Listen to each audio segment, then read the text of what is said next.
1962, σχεδόν 100 χρόνια μετά τον πρώτο βασιλικό γάμο, η Μεγάλη Βρετανία φιλοξενεί και πάλι τους καλεσμένους στο γάμο της πριγκίπισσας Σοφίας με τον διάδοχο του Ισπανικού θρόνου. Στο γάμο αυτό, ο τότε διάδοχος Κωνσταντίνος θα γνωρίσει για πρώτη φορά μια νεαρή Δανέζα πριγκίπισσα. Ήρθα μία εβδομάδα, 10 μέρες πριν το γάμο.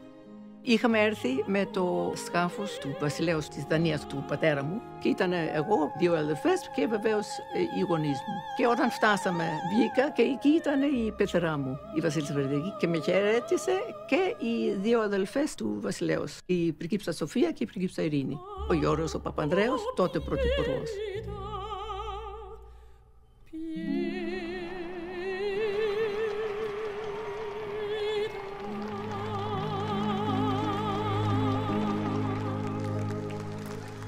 Εκείνη το βράδυ ήταν η πρώτη φορά που μπήκα στο ξενοδοχείο.